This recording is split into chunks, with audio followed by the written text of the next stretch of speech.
Halo YouTube, kembali lagi bersama saya. Kali ini kita akan membahas tentang dua tambang bawah tanah terbesar dan terdalam di dunia.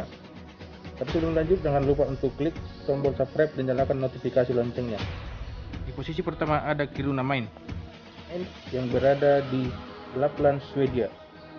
Tambang Kiruna telah beroperasi sejak tahun 1898 dan menghasilkan lebih dari 1 miliar ton biji besi. Perusahaan tambang Kiruna Mine rata-rata memproduksi biji sekitar 30 juta ton per tahun. Sementara itu hingga tahun 1999 level terdalam tambang Kiruna Mine mencapai 775 meter atau setara dengan 2.543 kaki.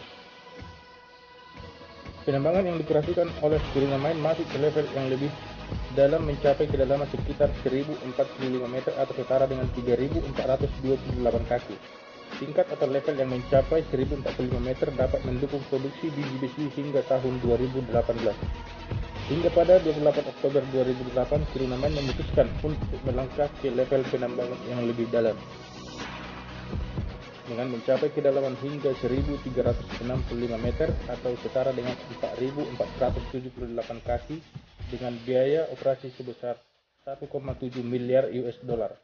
Tambang Kiruna memiliki tubuh biji yang panjangnya 4 km, 80 meter atau 260 meter hingga 120 meter dan mencapai kedalaman hingga 2 km. Tambang ini memiliki rencana untuk berkembang seiring berjalannya waktu. Metode penambangan caving sub level telah dioperasikan oleh Kiruna Mine sejak tahun 1960-an. Pada tahun 1985 cadangan untuk tambang Kiruna Mine mencapai 1.800 juta ton dengan kadar hingga 60-65% besi dan 0,2% fosfor. Pada 2018, tambang Kiruna memiliki cadangan terbukti dan cadangan terkira sekitar 683 juta ton dengan kadar besi 43,8%. Tambang ini mempunyai kedalaman sekitar 3,5 km yang merupakan satu-satunya tambang paling dalam di dunia. Mulai dioperasikan secara modern pada tahun 1957.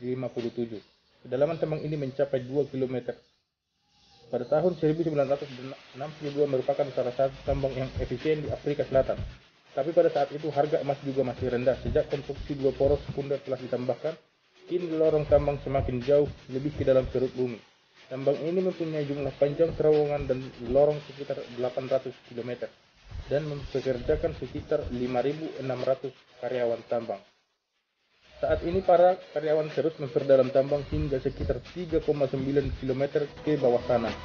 Tujuan perusahaan tambang yang menggunakan sistem penambangan bawah tanah saat ini hingga beberapa tahun ke depan tetap mengeksplorasi mineral hingga ke berbagai sub level yang lebih dalam, sehingga mendapatkan lapisan endapan mineral baru dan bertambahnya jumlah produksi penghasil bahan galian tambang per tahunnya. Di posisi kedua ada tambang bawah tanah El Teniente yang berada di kota Sewell, Chile, negara Chile. Perusahaan pertambangan yang bernama El Teniente memiliki jalur penambangan yang berjumlah lebih dari 1.900 mil drive atau lorong berbentuk horizontal.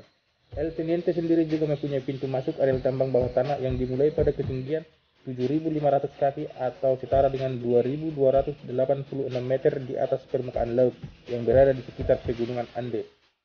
Sementara itu areal tambang El Teniente mencapai kedalaman hampir 1.400 kaki atau 427 meter di bawah permukaan tanah lokasi tersebut. Perusahaan tambang El Teniente telah beroperasi sebagai tambang skala besar sejak tahun 1905 dan telah mencapai tingkat produksi sebesar 500.000 ton tembaga dalam setahun. Upaya ekspansi yang dilakukan oleh perusahaan tambang El Teniente juga sedang dilakukan. Proses tersebut dilakukan dalam upaya untuk mengakses cadangan biji sebesar 2,2 miliar ton tambahan. Upaya tersebut juga dilakukan untuk menjaga produktivitas perusahaan tambang El Teniente dalam progres produksinya setidaknya selama 50 tahun yang akan datang. Itulah dua tambang bawah tanah terdalam dan terbesar di dunia. Jika Anda suka videonya, jangan lupa untuk subscribe channel ini dan nyalakan notifikasi loncengnya. Jika ada hal-hal lain, silakan tulis di komentar.